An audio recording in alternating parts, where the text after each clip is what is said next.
Good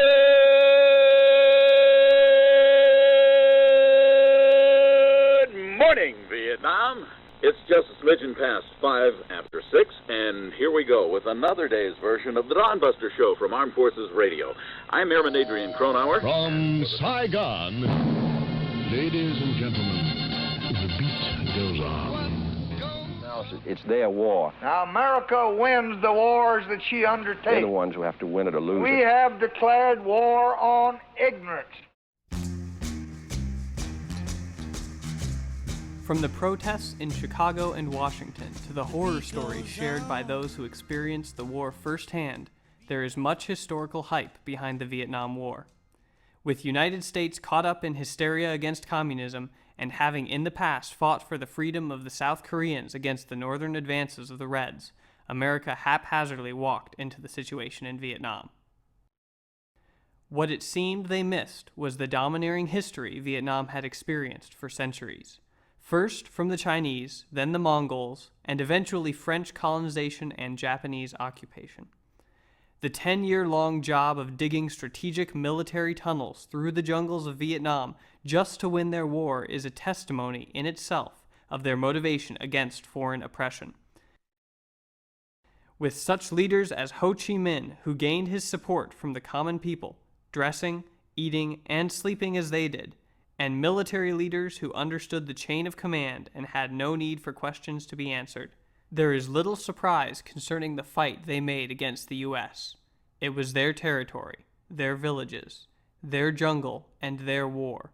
They weren't going to run away. And if they did, it was only to gain more support from local villagers or from the army in the north before reforming and attacking again. Because they were supplied by the Chinese communists with military artillery and support, and also moved by the common people, they could transport heavy artillery through the jungles and up and down mountains with their large labor force to face the French and American soldiers as worthy opponents.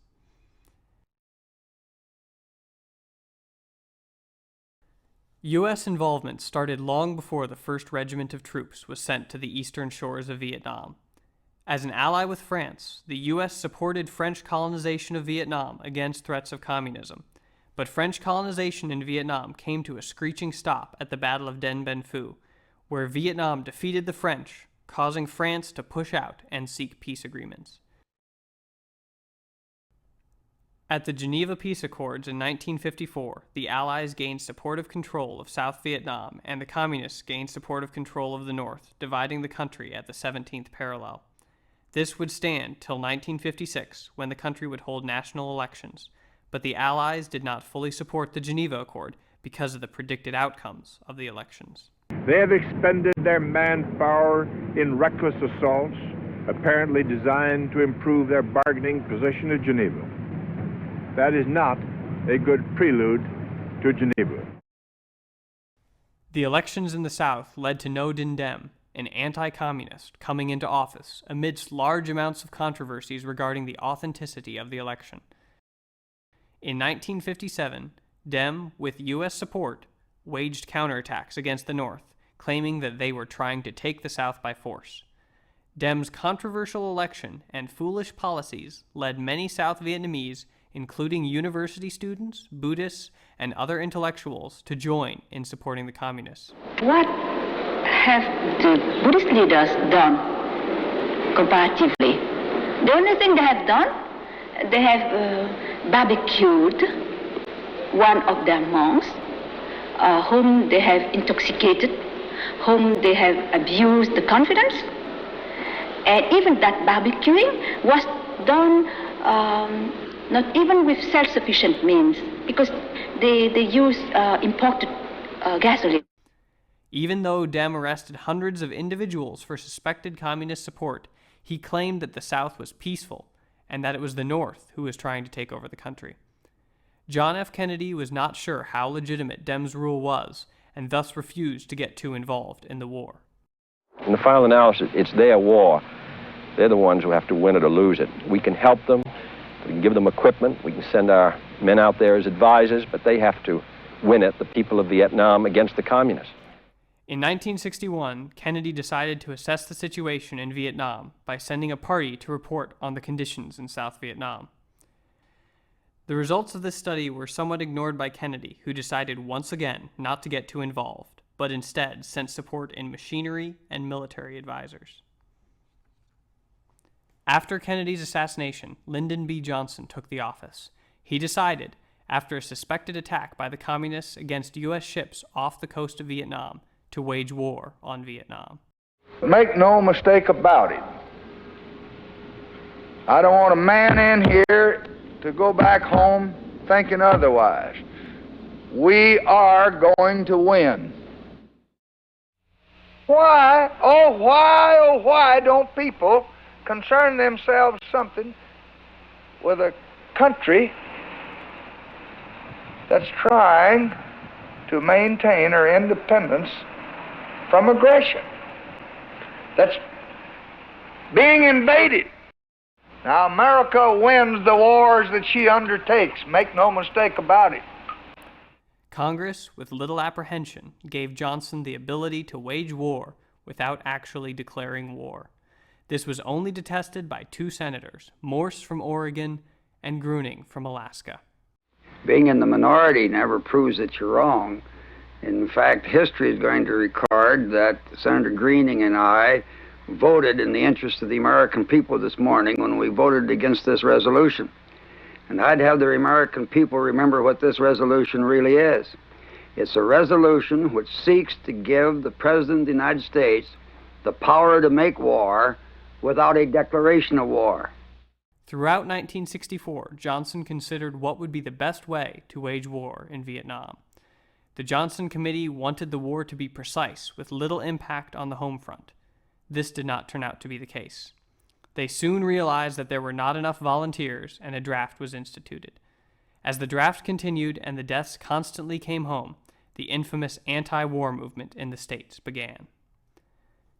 Back in Vietnam, the communists wished to break the United States to a point that they would be willing to go to the negotiation tables.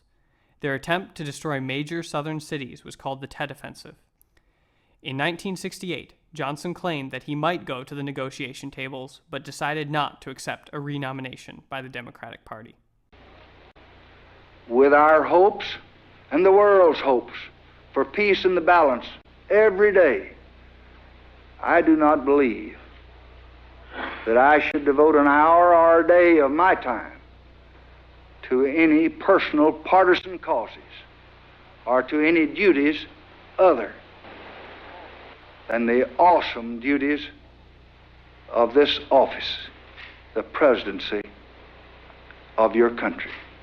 Accordingly, I shall not seek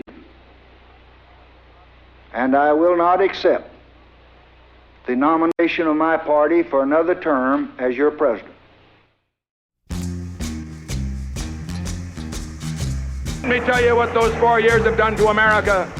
The longest war that America's ever had in its history.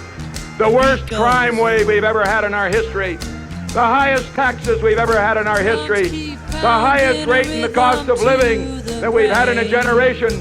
And the lowest respect for the United States of America in our history.